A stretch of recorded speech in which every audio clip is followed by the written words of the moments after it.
So up to this point, really, the whole idea of this course has been more of trying to get an overview. That's why it's a crash course. It's only been 4 weeks that we've been going over it and everything.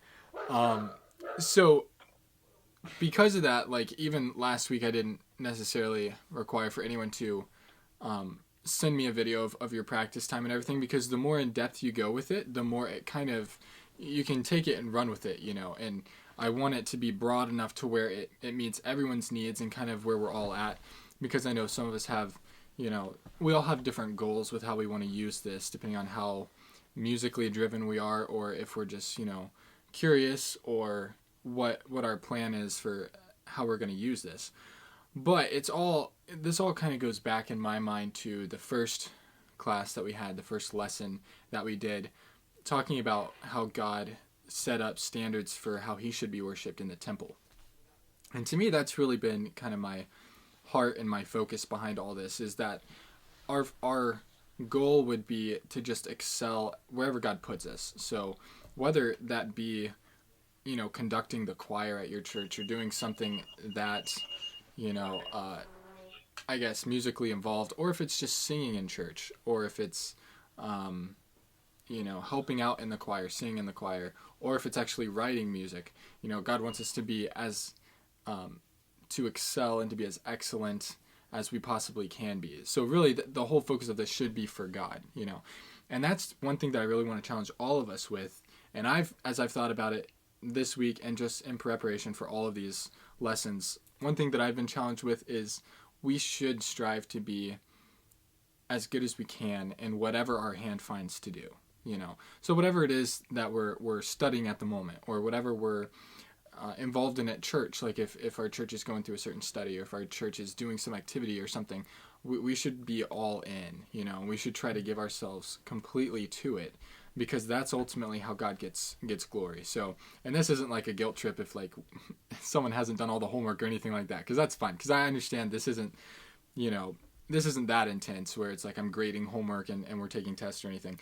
But for whatever knowledge this is, and having the notes, hopefully it can be something you can reference back to if you need it, or if you're put into a position where you get an opportunity to lead musically in some way. And I know we all have different musical abilities, and we're all involved musically in different ways. So whether you play an instrument, or you're teaching an instrument, or you sing, whatever it is, we should try to progress and to get as good as we can. So I just wanted to start out by saying that's what this course is all about, really.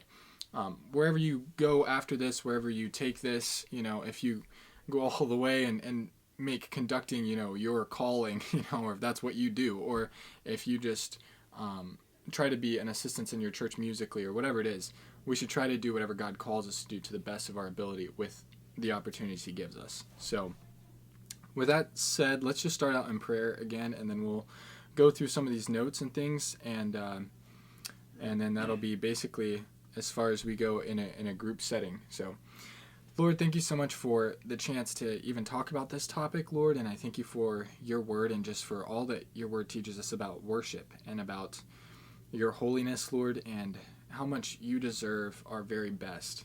And I pray that whatever our hand finds to do, that we would do it with all of our might, and that we would strive to represent you well in every opportunity, every position that we're given, and that ultimately our life would just be a reflection of you and of your greatness, and that we wouldn't try to increase, or we wouldn't try to bring attention to ourselves, but that we would try to help others be pointed to you, and that our whole life would be about exalting you.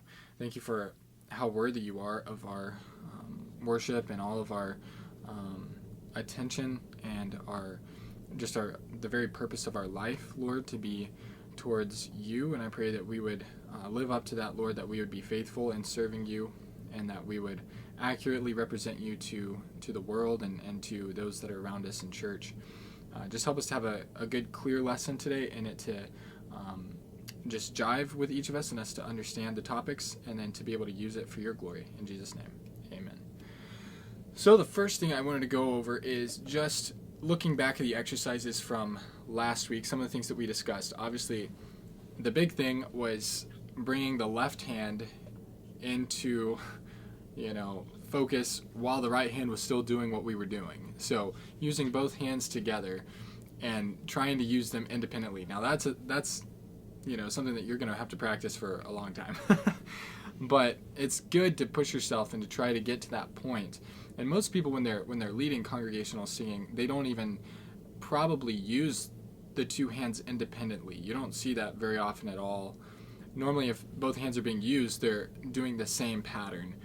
But being able to use the second hand, it can be a big advantage, even in congregational singing, to keep everyone on the same page of when you start in and when you cut out and things like that, or even dynamically, but especially when you get into choir.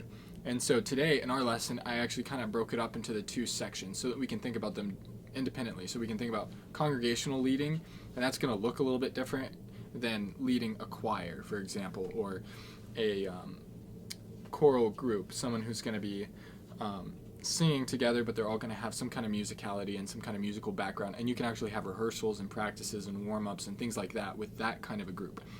Now, one of the ones for us to practice from last week was All Creatures of Our God and King, that recording by the Robert Shaw Choral. And the reason why I picked that is because there's specific places in the song where the different voices get a lot quieter and where they come back up, and so that one changes a lot dynamically. So that's a good one to just remember, that you can go back and keep practicing when you're trying to work on your dynamics. Bring up the volume and then kind of toning down the volume with your left hand while your right hand keeps going. And then And Can It Be? This is a really challenging one if anyone actually practiced this one, because the different parts of the choir sing and echo each other. So if you're going to actually cue that with your left hand, you have to switch back and forth between, the different choir sections with your left hand while you're going. And a lot of times it's actually off of the main beat. So it'll be like an off beat. So while you're conducting with your right hand, you'll be cueing on the off beat. So that can be a real challenge. But that's another good one just to practice, just to hone your skill of being able to use your left hand independently of your right hand. So that's the reason why I picked those two. Then the ones that we listen to, that's another good exercise, because we'll talk about this a little bit later, but really your ear and being able to develop a good hearing ability, I guess, that's one of the greatest skills of a conductor. And really how you can tell how good a conductor is, if you have a lineup of some of the top conductors and you want to pick one that you think is the best, the way that you're going to do that is by listening to their choir sing. And just by listening to them, you can tell what the conductors do differently. You can tell which one cares more about the dynamics or more about the message or whatever it may be. So that's super important, that you be able to listen, because that'll help you discern who's a better conductor, but also it'll help you be a better conductor, and listening to your choir and figuring out how they can sing better, how they can sound better. So let's jump into today's lessons. Really the purpose of this lesson is just to give some practical tips for song leading, whether that be a church congregation or specifically some kind of choir or something. So the church congregation side, that's going to be looking at how to conduct hymns, and then there's going to be some aspects of leading a church choir that we're also going to look at. So let's start out with the congregational conducting, looking more at hymns. So some practical tips for conducting congregations. Congregational song leading involves much more than hand gestures and motions. It must involve the entire body and demeanor of the song leader. So the problem is, conducting patterns are the most difficult part of song leading, and they can take the most time to get comfortable with. So, there's some guys that can get out there and they can be very, zealous and very engaging, and they're good leaders, but they just don't have any clue what the pattern is. And that's good, because they have the whole song leading aspect down as far as communicating to the people when they should sing, but then they're not that great at keeping time or doing the right conducting pattern. Their pattern, whatever they're doing, might not even be in time. So that can be a real hindrance. So the hardest part when you're beginning is learning the patterns. But then you can't stop there, because we've probably all seen conductors who they know the pattern well and they can do the pattern, but then they're not engaged in the music at all, and they're not really leading the people. So there's more to song leading than just doing the pattern. So that's the problem, though, is you have to first get comfortable with the pattern, and then once the patterns become natural, they should fall to the background in the conductor's mind. And you should focus on facial expressions and body language, such as maybe leaning forward or sometimes standing on your tiptoes to get people to, whether it's reach that high note or sing the climax of the song really strong. Of course, smiling, that's something you want to do. Making eye contact with the people is really good. Especially if you're in a church, picturing yourself in a church setting, you want to be looking at the people, and you want to be having a pleasant face, an excited look in your eyes. That's all part of being a song leader.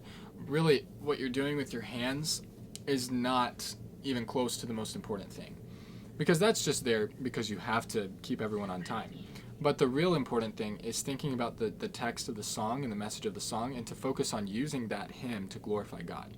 So that all is shown by your facial expression, by having joy, in your face, and you're leading people in worshiping God. So it's not just the sound, or it's not just the tempo or anything like that. So that's just a practical tip to really let the song affect you, and then to lead the people in worshiping God, not just lead the people in singing in time. The second point here says, be sure to take good care of your voice while song leading. The conductor should sing with confidence, but he should be careful not to sing too loud. It's not his goal to be heard above the rest, but to be consistently on key and on time when the congregation hesitates or is unsure when to come in, or how long to hold a fermata, or where a word should be divided at the syllables. So the goal really is not to lead with your voice, it's just to be confident with your voice. So that's why practicing is really important. And Zach and I have found this out, on when we're going to sing a song or lead in a hymn or something, and we forgot to practice the day before or that afternoon before we were going to lead. Sometimes you get mixed up on how long are we going to hold this, or are we going to rush right into the next thing, or are we going to, actually observe that fermata, or are we going to go use the straight time, and so that can be a distraction. So you want to be well prepared, okay? And then how you really communicate to the other people is just by singing it the right way. You don't have to try to belt it out, or some people try to sing before the note to try to tell people this is when you come in. But that really is kind of counterproductive, because that's not keeping people on time, and it can become really showy if you're just trying to get your voice out there ahead of everyone else's voice. And that's kind of counterproductive too, because then our focus is off the Lord and it's on the song leader.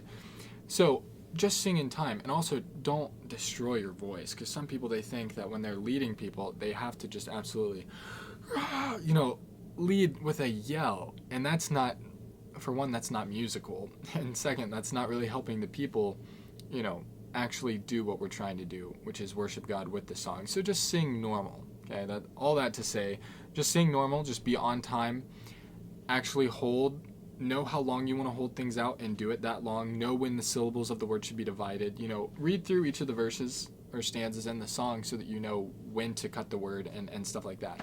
That'll all help. This third one is another practical thing. When selecting the songs to sing, pay close attention to the details of the song. Examine it for doctrinal errors. That's important. We don't want to be singing something that we don't really want to be saying. Don't sing something you don't want to mean. And then ensure that it has good substance, and analyze it to make sure that it has proper musical structure. So that's all, theory, and that's hymn analysis. But we should at least be aware that the structure's good, that the doctrine is good. Study the hymn, looking for the best way to accurately communicate the message. Sometimes pointing out a line in the hymn and briefly explaining it to the congregation is a good practice that can edify the church, and it can actually really affect the way that they sing the hymn. If you make the hymn, alive, and especially if it's a familiar one, you want to explain what the hymn is talking about, what it actually means. So you can just point out a line, you can read a scripture that the hymn is talking about, just to really help the message sink in, and it does affect the way that we sing it. Another idea is to select hymns along a common theme, so that the congregation kind of looks for the connection. If you tell everyone that the theme is, Christ is the King, then they'll automatically be thinking throughout all the hymns, well, how does this depict Christ as the King? And it causes people to think and to discern things. And that's really what we want. So those are some of the tips for congregational singing and conducting. Now, when it comes to church choir conducting, before we get into this, I wanted to point out a couple things just from last time, what we were talking about with cueing and cutting, okay? So, I wrote this somewhere. So, just for practice, we're not going to necessarily practice this today, but this is just a reference for you to use later when you want to practice. I'll write cue here, cut here. Okay, now the key is you want to practice cueing and cutting on every count, okay? Now obviously start with the more common ones, which is going to be a cue on 1 and a cut on 4. That's probably the most common. At least all of us conductors think it is. I don't know if it actually is.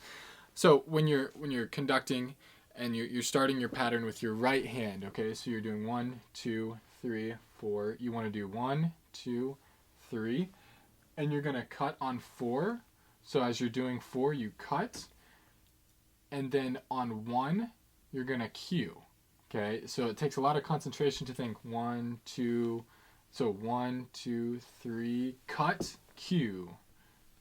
Cut, cue, 2, 3, cut, cue, like that. So you want to practice that one. That's probably the most common. And then from there, you kind of work backwards as far as what else is common. A cue on 4, a cut on 3. That probably happens, almost as regularly as this one happens, which would be a cut on 3. So 1, 2, cut, and then cue on 4. So you're doing opposite things. So 1, 2, when your hand goes on to 3, your hands have to go opposite directions. I don't know if you can even see this, sorry. 1, 2, you cut on 3, and then you cue. So your hands go out and in. So that makes it actually a little bit easier. 1, 2, cut, cue. And that happens on any song where there's a pickup note. And that pickup is normally on the 4th count. Not quite as common is going to be a cue on 3, cut on 2. So that's going to look like if you go 1, cut, cue. Which this one is, for whatever reason, this one is more difficult. Because your hands are going the same direction. They're both going this way, and then they're both going this way. And for whatever reason, that messes with our mind because we think symmetrically. We're thinking both hands should be doing opposite things. And if I'm going to face you and do this, and what this looks like to the choir is like 1, cut, cue. 1, cut, cue. And that's just weird. It's just hard to actually get that. Because the other one, this one here, if we're going to do 1, 2, cut, cue, 1, 2, cut, you're almost doing the conducting pattern together with both hands because you're going those opposite directions. But for whatever reason, doing 1, cut, and cue on that is difficult. Then obviously the last one is going to be a cue on 2 and cut on 1. Doesn't happen a lot, but you should practice this. So that's going to be, you're going to cut on 1 and then cue on 2. So your hands are kind of coming together. So cut, cue, 3, 4, and then cut. Cut on 1, cut, and then cue on 2. So that's kind of practicing cutting. Or if you want to you can break this apart as well and just do one or the other to practice independence. So say you want to just practice your cues, then you're going to 1, 3, 4, 1, 2, 3, 4, 1, 2, 3, 4, and then 1, 2, 3, 4, 1, 2, 3, 4, 1, 2, 3, 4, 1, 2, 3, 4, 1, 2, 3, 4, 1, 2, 3, 4, 1, 2, 3, 4, and then your cuts. So 1, 2, 3, 4, 1, 2, 3, 4, 1, 2, 3, 4, 1, 2, 3, 4, 1, 2, 3, 4, 1, 2, 3, 4, 1, 2, 3, 4, 1, 2, 3, 4, and then you want to put them together. And then if you want to go even further in this, you can put a space in between them. So you can do like these together and these together and these together and then these together. So you can cue on one. 1, 2, 3, 4. 1, 2, 3, 4. And all of that. So that way, because sometimes you're going to cut and then you're going to come back in 2 counts later instead of at the very next count. But all those are just ways to practice independence of using your hands. So now let's jump into these notes. For the church choir conducting, the rehearsal schedule. You will, man, it's few and far between that you will see these rules observed. But the very best follow these rules, and they're rules on purpose. And it's really important that if you're going to be in a position where you're leading a church choir or even a small church ensemble or a small choral group or something, you really want to follow these. They're very important. So there are 3 rules about choir rehearsals that must be followed. So please follow these. Number 1, do not waste vocal gold. The voice is a delicate instrument, and everything that is done in choir rehearsal must be done with voice preservation in mind. Okay, we really want to focus on vocal health. So limiting how long the rehearsal goes. You should not have a rehearsal that just practices for hours and hours and people are just singing for hours and hours and hours without breaks. You really want to focus on vocal preservation. So that means limiting how long rehearsal goes, having the choir sing most of the rehearsal in a soft voice. That's important. And ensuring frequent breaks during extended rehearsals. Those are all essential to preserve the voice. Okay, so you want to keep those things in mind. The reason people came to the rehearsal is because they want to sing, but do not let them sing at full volume for long extended periods of time. Do not let them, because they're just going to damage their voice, and then that's really no profit to the entire choir as a whole, and it's definitely not going to benefit them as a person. So you have to be the one that preserves their voice. They're not going to. They're going to want to belt it out the whole time because everyone wants to sing, So keep that in mind. Number 2, do not try to master all the musical disciplines at once. That's also really important because you'll just, it's an impossible task. The human mind cannot think about so many things at one time. Each time you go through the song should focus on no more than 1 or 2 aspects. So either the words, which is, the text, or the notes, or the tempo, dynamics, phrasing, pronunciation, intonation, color, articulation, blend.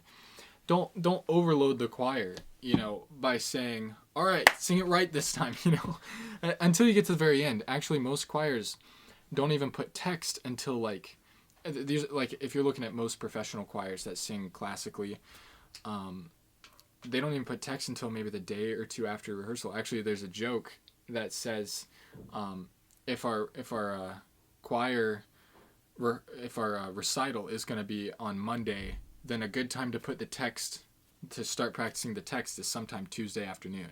Because choir conductors do not want to start practicing the text too early, because then you lose things such as the dynamics or the color. You want to try to achieve only a few things at a time, and normally the text comes way later. And that's even choirs that sing in different languages, like in German and things like that, trying to sing like Bach's chorales and stuff. So only focus on a few things at a time. Go through, and some choirs will do something like count singing. So they'll sing like 1 and 2 and 3 and 4 and 1 and 2 and 3 and 4 and 1. And that way, they're not thinking about the words, they're not thinking about the pronunciation. They can focus on the sound and the blend or whatever couple of things they're working on that time through. Our 3rd principle is do not waste time. Every second of the rehearsal must count. The only time that the chorus is not singing should be when the conductor is teaching on a component of the song that is being worked on. Otherwise, the time should be filled with singing, and it should be fast-paced. Now, it's very hard to find a choir that actually observes this. Only the best that I've seen actually do this. And a lot of church choirs are guilty of totally disregarding this point. The people, like I said before, the people came to sing. So if half the time is spent, either joking or talking about something that's really not even relevant to the song, then you're wasting that rehearsal and you're dragging it out. If the rehearsal is like an hour long, which that's a long rehearsal, if you're actually singing most of that time, that should be about as long as you go at one time without a break. But if the rehearsal is like an hour long and you only sang for like 27 minutes of it, that's a problem, because that's not really the rehearsal. That's really a waste of people's time. So they came to sing. You want to let them sing. If you have a comment, you want to stop them really briefly. You want to say that thing and then pick up at this measure and keep going. That's the best way to run a rehearsal. So a couple rules about choir rehearsals. Now, some more things about the rehearsal schedule. The choir rehearsal can begin even before it officially begins by having the pianist be playing through the songs of the choir as the choir members shuffle in and grab their music and get to their seats. So this allows the choir to already be hearing the music and maybe even seeing it. So some people, they'll just be coming in to the choir rehearsal and they'll sit down, they'll just be kind of humming along or looking through the music, and that's already getting them practicing really before you even start practicing. After opening in prayer, the choir rehearsal should commence with actual stretching. So this is important. Taking the time to actually stretch the arms, the back, the neck can have a dramatic impact on the sound. So start everyone out just by stretching. So have everyone just stand. You can teach them some, stretches just to stretch your arms out, just to get your body in a mood to sing, to get sometimes the neck stretched. You don't want to pull anything, obviously, but you can do some good stretches. Then a majority of the part of the rehearsal should consist of vocal warm-ups. The best warm-ups focus on tuning the choir to the same pitch, developing good intonation, articulation, energy, and placement, walking up vocal cords. So there's some really good examples that you can watch of warm-ups. People sometimes differ on how much you should warm up a choir. You do not want to overextend the voice before you actually even begin singing. But so I would recommend doing these at a very soft dynamic. So you want to start people out singing very softly, almost at a hum or at a whisper almost as they're singing, to not overextend their voice. I put a couple on here. Oh, this is one. I'll explain this because this might not make sense. The first example here. You can have a choir start on a pitch and you play the pitch. The best one to do normally is E to F, because that E to F is normally in every part's range, and you just have them start singing, and say it's na, and you have them sing that off and on for 16 pulses. Okay, so na, na, na, na, na, na, na, na, na, na, na, na, na, and you try to get them to change from E to F over the course of 16 pulses. But you want everyone to do it in the choir uniformly, and the tendency is as soon as you start to kind of sniff the upper note, you want to jump right to it, na, na, na, na, and all of a sudden you're already there. That's not the exercise. The exercise is to try to get there gradually and to stay in tune. That's a great exercise, and it doesn't hurt the voice at all.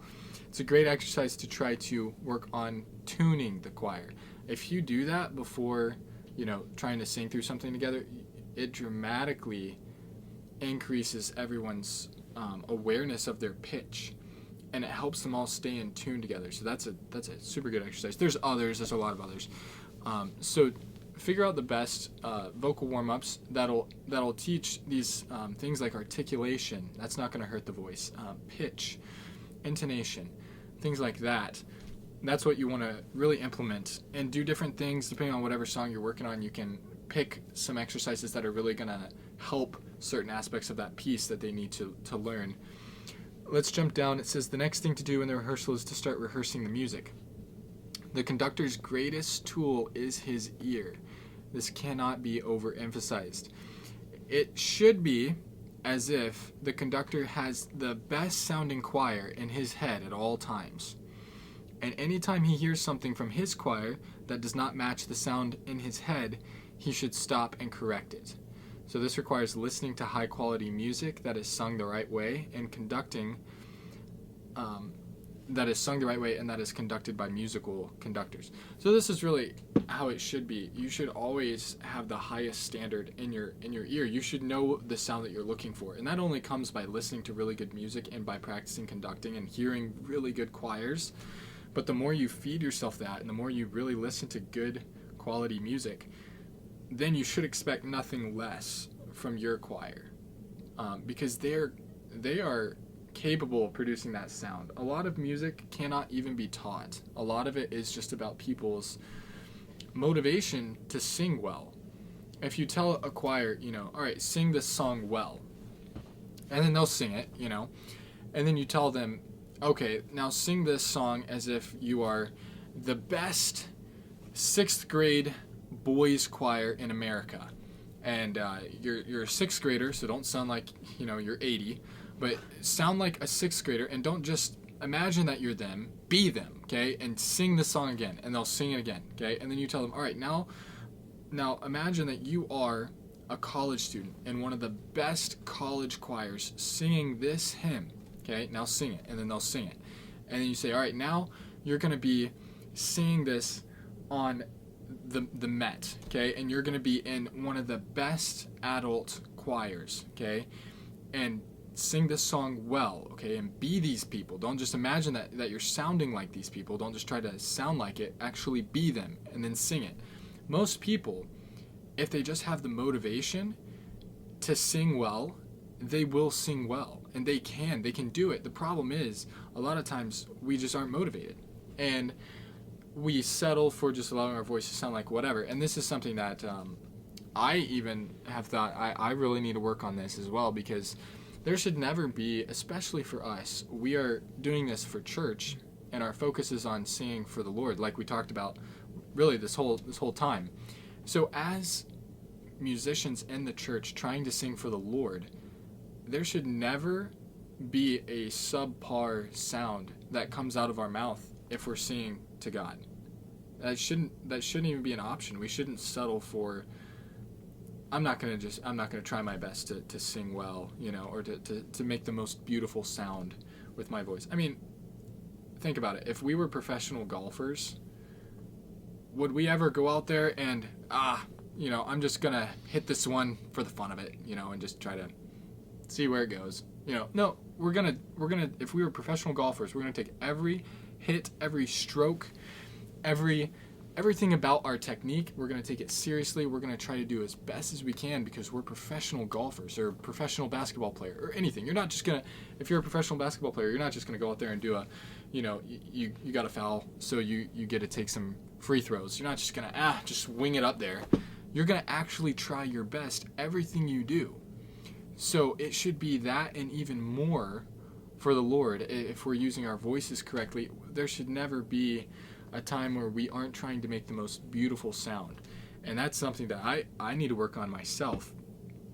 But we shouldn't expect that from our choir either. Really, most choirs, they could sound just as great as someone singing on the Met if they just tried, if they just put forth the effort. And that's what we're trying to do. We're trying to motivate them to put forth that effort. And as conductors, when we hear something that is subpar, we should stop it, and we should address it and correct it, and then move on. And what'll happen is they'll just get better and better and better and better. And as time goes on, as they're putting forth their effort and trying to do with everything that they have, it'll just continue to get better. And for us too, as conductors, we should be working on our own voices. And the more we practice singing, our voice will just get better and better and better if we always sing our best and give it our best effort. So that's important. We have to really use our ear as we listen to them. Another large percentage of the rehearsal must consist of teaching things such as energy and placement. The conductor is essentially a voice teacher to each person in the choir. He must therefore know how to train each section of the choir. Another thing that he must teach is vowel formation. There are 12 vowel sounds in the International Phonetic Alphabet, so you can see the charts right below.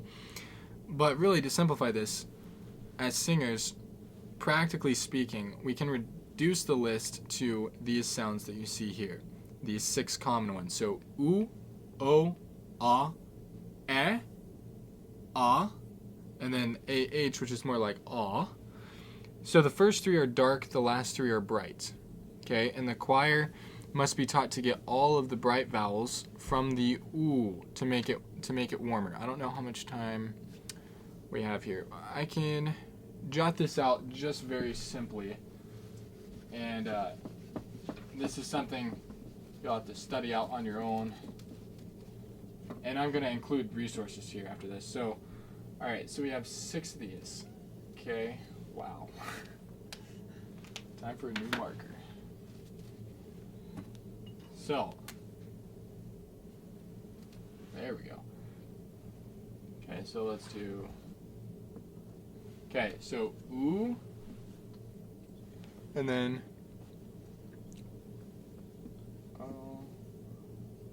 ah, and then we've got ee,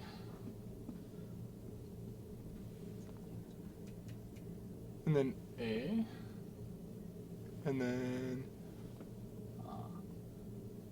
okay, so these are bright. Considered bright, these are dark. Okay, think of it as dime, or no, sorry, dime, nickel, and then this is quarter.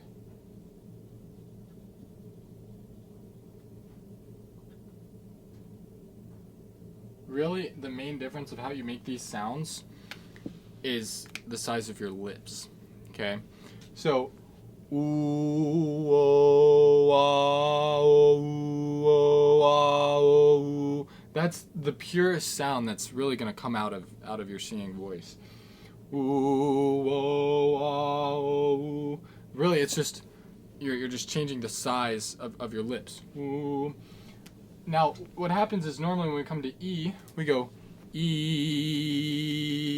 but that's way too bright. That's almost unusable because of E, how bright that is, so shrill. So you want to take the E from the O. So all of these should have O in it, okay? So this should come down, and that should come down, okay? So you teach this to your choir, you know, and there's a lot more study that you can do into this, but ooh, you want it to have the ooh, not E, ooh, ooh, ah, you know. So you want to take the ooh. So when people are singing any hymn, really, if I just opened up to an idea here, trying to think of see. Might take me a second trying to find one. Okay, there's also I over here, okay, which is kind of in this category, but if you were gonna sing "Rejoice, the Lord is King," you don't want that king to get too bright. King, you want it to be like, "Oh, we rejoice, the Lord is King." More, you want to put that darkness into it to tame it down a little bit, and it'll help it to blend with the rest of the choir. I need thee every hour. I need thee every hour. You want to get all of your vowel sounds from the O. So I need, oh, we, I need thee every hour. Something like that to get your vowels. So you want to teach things like that to your choir. So those are good teaching moments. So that's something you do want to go over is the point being that rehearsal should consist of teaching things. So whether that's vowel placement or any other aspect that comes under the category of voice, you want to be able to teach that. And I think I mentioned this last week, but this, if you wrote it down, this is a good book that goes through a lot of vocal things. This actually has the International Phonetic Alphabet in the back, and it talks about placement of these vowels and which ones are closed and which ones are open and things like that. So you can access resources like this, or you can take classes, you know, or do whatever you want to get that training, but then you want to instill that in your choir. You want to take times to, whatever you hear that doesn't match how it should sound, you want to be sure to stop them really quickly, and then to teach them briefly, and then to go back and sing it and have them practice it. Something else that helps is have them sing it the way that you're teaching them to, and then stop and have them do it wrong. So say, now sing it the wrong way, you know, and then they'll be like, I need thee every hour, and say, all right, now do what I'm teaching you to do, okay? And then, I need thee every hour. And then make that distinction so they actually get it, and then keep singing because you want them to really get to sing during that time. Let's talk about actually conducting the rehearsal. And I know this is kind of, I'm throwing a lot of things at you, but you can study each of these things in and of themselves. This is just some practical tips here. Abruptly stop a rehearsal anytime you hear something you think should be done better, okay? So you can do that however you want to, really, but a good way is clapping 2 or 3 times. So people are singing, okay, and you're conducting. Hey, really quick, let's try to do this. I'm hearing this. I want us to do it this way. Or you really should train your choir to watch you. They should always be watching you, unless you're doing some kind of singing exercise where people are turned around and facing different directions of the room or something, just to really get them to hone their tuning. But if they're looking at you, you should be able to, while you're conducting, just hold up a hand and everyone should stop. So that's what you want to get them to do that. But either clapping a couple times or having them watch you and just holding up a hand. Stop them really quick. Tell them what you want them to work on. And all right, let's back up to this measure and keep going. Use techniques such as count singing or practicing the pronunciation by singing the words on a single note or chord throughout the rehearsal. This is really helpful. If you really want to get the timing, so say there's a piece that has some challenging timing or echoing, you can get them to sing one note. Each part gets their own note, and they just sing that note. This goes back to our second principle of not trying to master every vocal discipline at one time. So you're going to have them just sing that note. So we're not worried about pitch. We're not worried about their notes. We're only worried about their timing. And you can have them clap to it, when they're supposed to sing. Or just sing that one note and sing the text that they're supposed to sing to make sure that they're getting it on time. Because you'll find when you do that different parts of the choir will be coming in late, or they'll not be sure about their timing, and then you can work on that. Teach them to connect the final consonant of one word to the beginning syllable of the next for best diction. Use imagery to teach. Imagery is very helpful. So just think of ways to basically illustrate what you're trying to get them to do by using words, colorful, creative words. That way, if you don't know how to teach it necessarily, instead of saying, move your tongue to this position and then your diaphragm should be squeezing like this and then your throat should be, instead of doing that, just give them a picture. You can say, that feeling when you get a nice cold cup of iced tea, sweet tea, and you pick it up and you take a sip of it, and you're about to just gulp it down. That feeling in your throat of openness, that's what we want when we're singing, so the air can just come straight out. So use imagery like that. That's a good way to teach voice because a lot of people don't have any clue what's going on inside of their body. So just use pictures like that to get them to feel or to imagine what the sound should be like or what they should feel like when they're singing without tension and things like that.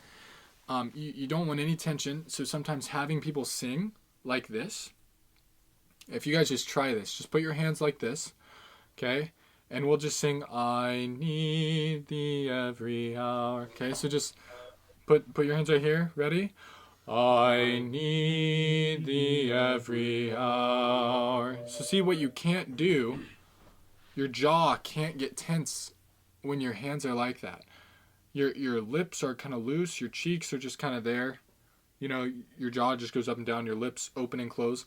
But that keeps you from being tense. Now when you sing that, you want that same relaxation to be the sensation that they're feeling. I need, just as if you have your hands up there, forcing yourself to relax. So things like that are very helpful.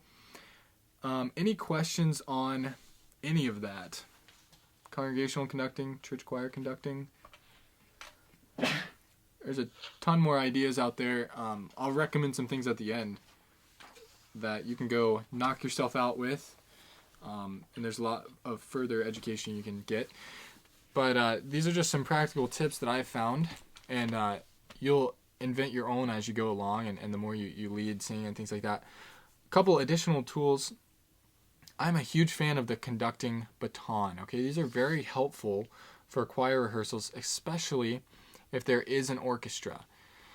Now, someone has said, I think it might have been Robert Shaw, one of the old renowned conductors, said that really the orchestra should sing and the human voices should play. And what he means by that is that instruments, really, their variety stems from their speed, and then their dynamics, basically, whether they're louder or softer. But that's about all the play that they have. So really, that's pretty simplistic as far as their options go for expressing themselves. But the human voice has so much more intricacy, because we can have the same range of dynamics and the same speed changes, but we also have pronunciation and diction, and we have vowel, how we articulate, and we have swelling and coming down, or it's just there's so much detail in the human voice, and you can hear the same song done by so many different choirs, and they're all going to sound a little bit different, or just the darkness of the color, or the brightness of it, all those things. So really, one of the old conductors, he would always lead an orchestra with his hand, because you can get the dynamics, you can get basically all the instruments have to offer with your hand, and then he would lead the choir with a baton, because basically a baton is just an extension of what you would do with your hand. I did want to point out the way to hold the baton, because a lot of people get this wrong, or they don't hold it right. Actually, it's really hard to find a picture of someone who even holds a baton the right way. But you want to take the baton, so you have the shaft up here, and then this is called the grip sometimes, or the bulb. So you want to take it, and you want to take your index finger of your right hand, and you want to put your crease of your finger right there on the shaft. Then you want to kind of bend that finger. This finger is a little bit more straight, your pointer finger, your index finger, and then you put your thumb right down here at the base of it. So you're only touching it really with those 3 fingers. Your other 2 fingers here are just free to hang out. They can be closely tucked in if you want. They can be touching, or they can kind of be just free. You'll also notice that as I'm holding this, the bulb is very close to touching my hand, but it's not actually touching my hand. So it's kind of suspended in midair right there. Okay, so what that looks like is this. Okay, so if you get the view of it right here.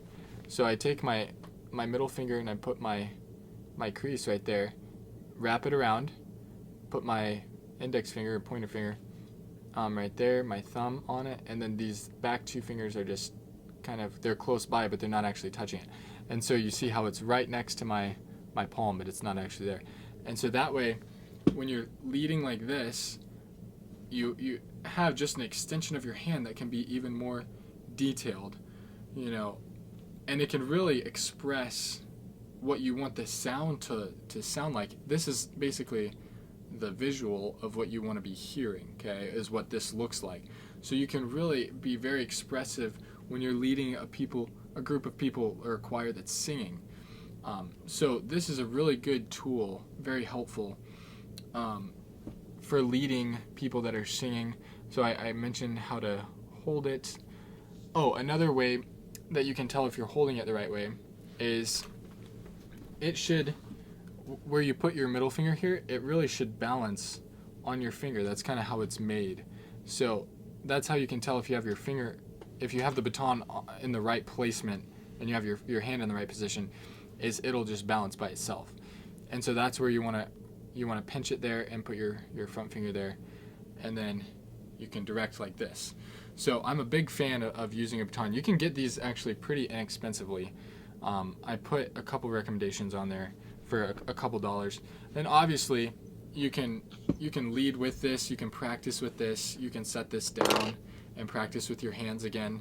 So they're interchangeable, but with the baton you can actually get a lot more detail from the people that are singing. So yeah, you want to hold it loosely. These pictures that I put, they're pretty good. It's kind of hard to see, but it's all the other pictures that I found, people were holding it incorrectly, like this or something, or, I don't know, weird ways of holding it. But yeah, you want to hold it where the bulb is almost in your palm, and then you're able to lead people with it like that. A music stand is another thing that I'd put on here. Very good for rehearsals. That way you don't have to hold your music, obviously. A lot of times when you see people leading with a music stand, they won't have this part at the bottom. They'll actually have it flipped around where it's just the edge of the stand is at the bottom and it's facing them more like this. And that's the reason why people have it like that, and so then this part is at the top instead, is just so it's easier to grab the page and flip the page if you're leading a piece, and it's not like it's going to fall off, but you can just, flip it, and normally they'll have it basically straight like this, and then the top they can use to get people's attention if they need to.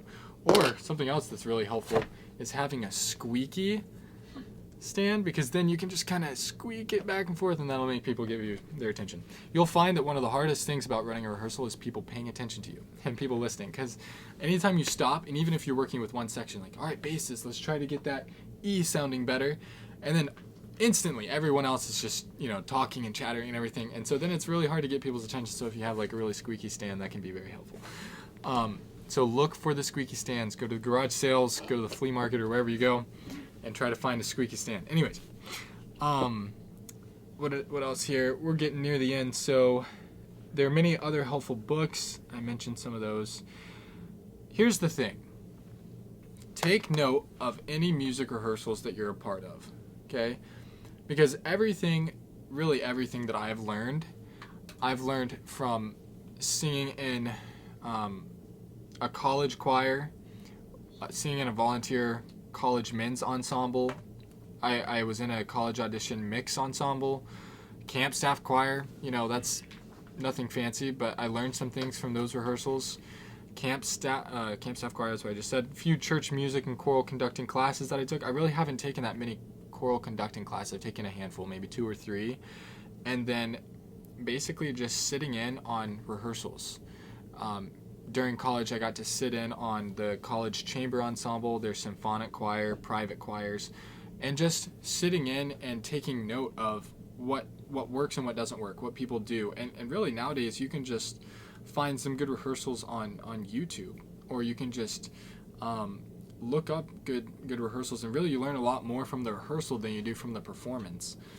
Or just being part of a choir. If you're in a church choir, you can take note, you can watch how the conductor leads, and normally they'll have some good ideas, some good things that they use, and you can implement that yourself. So really learn every chance you get, and you can learn as much as you want to. It's up to you, how driven you are and how much you have the motivation to go out there and learn. And there's some things, I put some videos on here. Don Newen has some rehearsals. Okay, so there's a rehearsal that I put on there. He also has some courses you can pay for. There's one for $15 and one for $45. They're definitely worth it if you're going into this, or if you get an opportunity to lead a choir. Definitely an invaluable resource is watching his classes that he gives. Robert Shaw, he was a master back in the day of conducting. Really good. So you can watch some of his rehearsals that were recorded at Carnegie Hall. Be careful, because some of the songs are not good, so if you watch him pick a song that's, that he's rehearsing a good song. I put on here Dr. Messalora's, I don't know, that's a rehearsal. The rehearsal is good, the song that they're rehearsing is not good. It's not structured well. So, that's, I don't know if you want to even take the time to look at that. The only thing that was good about it is how she runs the rehearsals. So obviously a lot of the things that she does is very good. She's good. Obviously, a lot of the good conductors you can't even really recommend, because they're doing such new age music now, and they might be great conductors. One of the best conductors I think is alive right now is Warren Cook, and I can't even recommend anything from the guy, because everything he conducts is completely new age. Like, I can't even. Every rehearsal, every song, everything he does. He went to Bob Jones. He was actually a teacher on music faculty there. But I really think he's one of the best choral conducting people out there. And it's just unfortunate, because there's a lot you could learn from him. if he, did one good song, maybe you could watch a rehearsal of that. But there's literally like not even anything that I could really find of him. Because he does a lot of Eric Whitacre and Dan Forrest music and stuff, which those guys are brilliant musicians, but they use a lot of worldly techniques, and it's just demonic influences in their music and things. So it's unfortunate that I can only recommend a few people. Even the people I did recommend, you have to be careful when you listen to their music. But anyways, some of these books and then some of the tools I recommend. And yes, I get no commission from the links. They're not affiliate links to Amazon. But anyways, so hopefully that's a help. And if nothing else, it's a resource for you to come back to later on, just to enhance your skills musically. The takeaway from this should be, as musicians in any capacity, we want to try to be the best we can for the Lord. So whatever He gifts you with, whatever opportunities He gives you, we want to take full advantage of that and try to excel, like it says in the Bible, that they were excelling and that they were skilled. So take that and run with it, and wherever it leads, just try to be skillful. So that's basically all I have here for the rehearsal. So any questions on that?